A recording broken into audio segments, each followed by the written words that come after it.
State of the Union address. When you hire a clown to be president of the United States, a clown show you will get. Here it is. We ended DEI in America.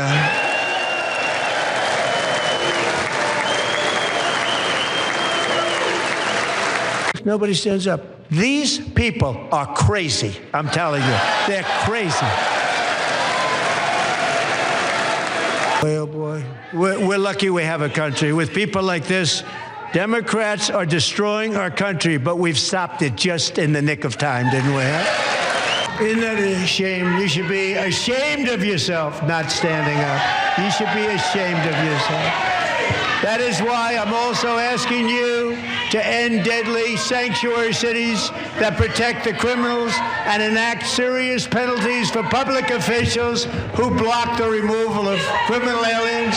In many cases, drug lords, murderers all over our country, they're blocking the removal of these people out of our country, and you should be ashamed of yourself. I have more video, a few notes right now. DEI. He received a roaring round of applause from an audience of 99% old-ass white men who stood up to applaud the ending of DEI. What is DEI? Diversity, equity, and inclusion.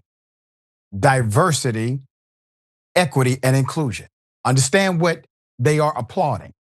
The end of what they term diversity, equity, and inclusion means to give white individuals, in particular white men, an unfair advantage while disadvantaging others in the workplace, in economics, in higher education, and the list goes on. There was a time when we all universally said diversity, equity, and inclusion is the goal. That's the model. That is your benchmark. That is your moral compass in order to target. We want to be known. We want to engage in equitable practices like being inclusive, engaging based on non-bias, not bias, to give people a fair opportunity. That's what diversity, equity, and inclusion mean. Fairness at the beginning, middle, and end of the day. So they're telling you they are opposed to your ideology of diversity. What is the ideology of diversity? America, the current state of the country, which he was supposed to be addressing in the State of the Union. We are a diverse nation. Let's compare how Trump and President Obama addressed opposing parties. Here it is. And I commit to every Republican here tonight that I will not only seek out your ideas, I will seek to work with you to make this country stronger. I look at the Democrats in front of me and I realize there is absolutely nothing I can say to make them happy or to make them stand or smile or applaud. Nothing I can do. If you share the broad vision I outlined tonight, I ask you to join me in the work at hand. If you disagree with parts of it, I hope you'll at least work with me where you do agree. These people sitting right here will not clap, will not stand, and certainly will not cheer for these astronomical achievements. They won't do it, no matter what. It's very sad, and it just shouldn't be this way. Understand, a better politics isn't one where Democrats abandon their agenda or Republicans simply embrace mine. A better politics is one where we appeal to each other's basic decency instead of our basest fears. A better politics is one where we debate without demonizing each other. We take out the criminals, killers, traffickers, and child predators who are allowed to enter our country under the open border policy of these people, the Democrats, the Biden administration, the open border insane policies that you've allowed to destroy our country. For all our blind spots and shortcomings, we are a people with the strength and generosity of spirit to bridge divides, to unite in common effort. We are still more than a collection of red states and blue states, that we are the United States of America. In recent years, Our justice system has been turned upside down by radical left lunatics. What do you see? You see one man who earned his position as president of the United States by way of hope, unity, working together, moral clarity on policy issues, and decency to work with those who may disagree, because let's face it, it's not the American way, it is the human way. We are all on this journey together. Then you have another individual who has achieved a similar status, meaning being president of the United States, occupying the White House. But he gained his position by stoking fear, by illuminating differences, by articulating bigotry, by making you afraid, by putting fear in the hearts and minds of the gullible. Two very different styles, two very different points of view, two very different methodologies. Effective as they may be, one brings you to a space where you can be proud to leave a legacy to your daughter and your son, your granddaughters and your grandsons. The other legacy, however, I don't think any decent parent would wish that legacy, the legacy of Trump, MAGA, and cronies. I don't think anyone would consciously wish that kind of legacy on their own children or grandchildren.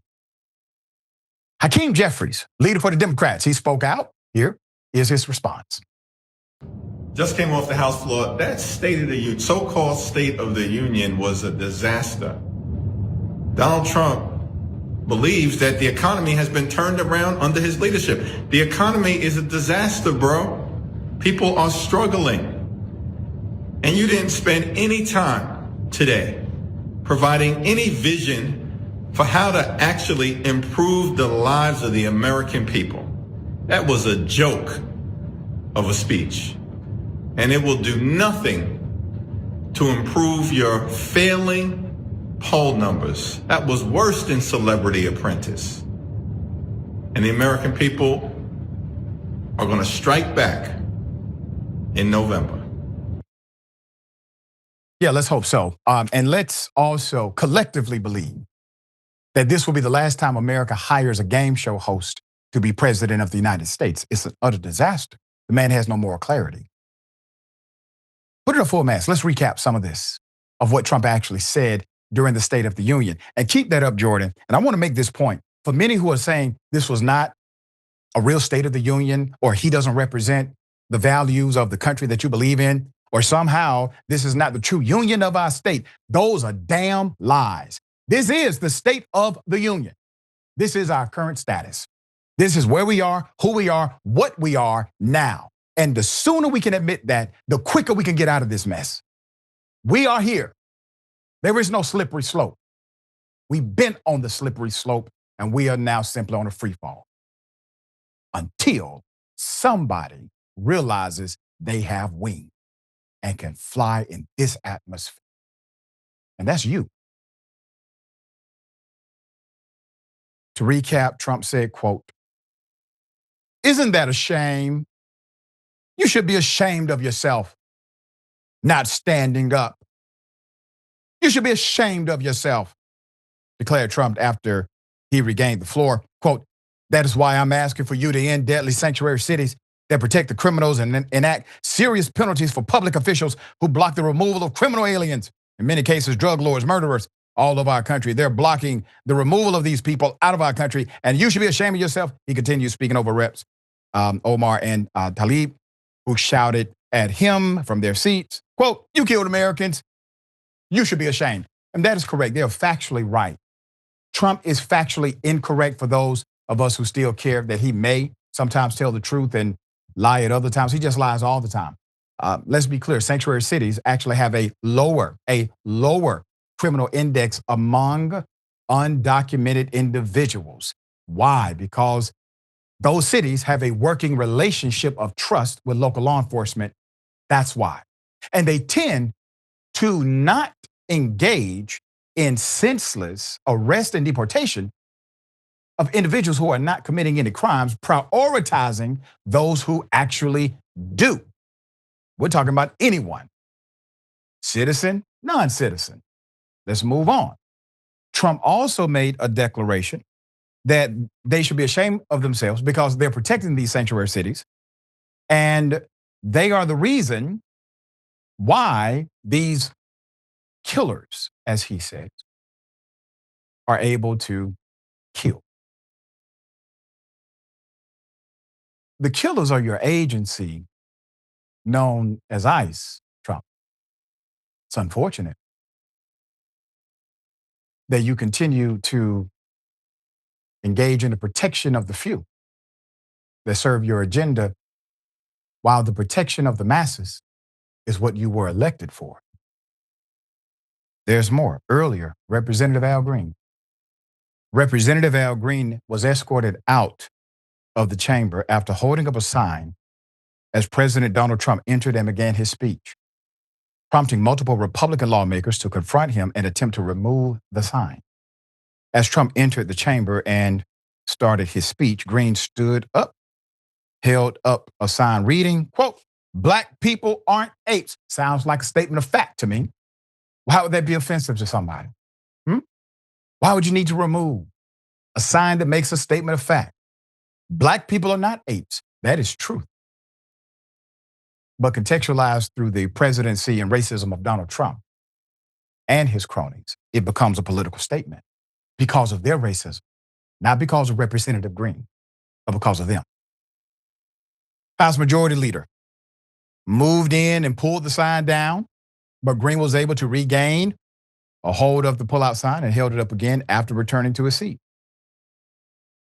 Senator Mullen, Republican out of Oklahoma, approached Green and attempted to take the sign from him, which triggered a heated verbal altercation. Then Mullen and another senator, Senator Marshall, Republican out of Kansas, positioned themselves between Green and Trump, partially blocking Trump's line of sight as Green remained standing. Green was ultimately escorted out of the chamber by a House Sergeant at Arms staffer. As he exited, he paused inside the chamber and held the sign toward Representative Nels. This is out of Texas, Republican, who reached for the sign in an apparent attempt to remove it before Green was led out. I am sure depriving of property is still illegal. Illegally depriving somebody of their personal property, regardless of the political context, is not acceptable. As a member of Congress, you don't disenfranchise one man or one woman. You attempt to disenfranchise, or they are attempting to disenfranchise the group they represent, the 300, 400,000 individuals that are in their districts. There's more. House Speaker Mike Johnson told Newsmax that he could have ejected several Democrats during President Donald Trump's State of the Union address, but ultimately decided not to, so their shameful display could be witnessed by the American people. Isn't it ironic? Keep his picture up. He's pointing to Democratic lawmakers saying that they are out of line, while the guy he's standing up for and carries the water for and bends over in places where the spine does not allow for, his guy is totally deranged. But he stands up and applauds him. Meanwhile, CBS News raved about President Donald Trump's State of the Union address Tuesday night. One of the spokespeople, Dukapu, calling it, quote, extraordinary. Quote, the first State of the Union address of Donald Trump's second term is in the books. It was an extraordinary speech, the longest to a joint session in history, the longest State of the Union in history.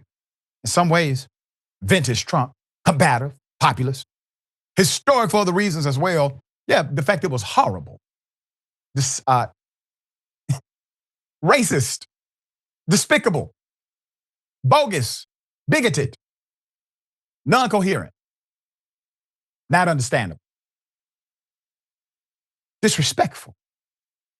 It should be no surprise considering Paramount CEO David Ellison, which now owns CBS News, obviously, was at the State of the Union as a guest of Lindsey Graham. Okay, that's why they're doing it. I get it. The check must have cleared. Shame. And this is why it's important to engage in information and resources that are independently sourced, like Indisputable, like the Damage Report, like the Main Show, like the Young Turks, and other spaces outside of this. You don't have to get all your news here. But you damn sure can't listen to these guys in mainstream media anymore. They are telling you out front who they are, what they are, and how they are willing to lie to you. All right, dear brother, thoughts here. Let me just say, Dr. Richey, that watching this State of the Union was a mockery of the presidency, of the office of the president, of the understanding of what the United States is, and ultimately of the United States itself. I was ashamed, and we should all be ashamed. We should all be ashamed that entire groups of representatives did not feel like they should stand up for the president of the United States. We should all be ashamed because no citizen or resident of the United States should ever feel so unrepresented as we do now. To be proud of ending DEI, which, by the way, I wasn't even a fan of myself because of how it was worded. To be proud of ending DEI was not because they had a replacement plan or they had an idea of how to make it more diverse, more equitable, more inclusive. No, it was to remove it completely. Because to the privileged, equality will always feel like oppression. When he said these people, he meant every single minority that you could think of as a lump sum of a whole. Anyone that has ever felt othered, he meant you. Anytime you felt small or dismissed, he meant you. He's saying these people do not count. These people are lunatics. And this goes beyond racism, placism, classism, socioeconomic, everything you can think of. This was a cry for a war that's not overseas, but right here at home. When they said these people are the ones protecting the child predators, homie, you are the child predator. Show me that Epstein file, all the things you didn't release. Show me those things, okay? Allegedly. When we had all that DEI talk, they didn't remove DEI, they changed the acronym. The acronyms now stand for division, evilness, and incitement, because that's what this was about. Where was the unity? In the United States of America, the keyword united, where was the unity? Honestly, he was one John Davidson outburst from saying the N word and the B word to the rest of the crowd. One Tourette's outburst away from saying it. Yeah. And we all are sitting here watching, and that is what's happening. Yeah. Justice Well and said, liberty for all. Insanity continues. We'll bring you updates if there's any additional update to bring about the insanity of the State of the Union address.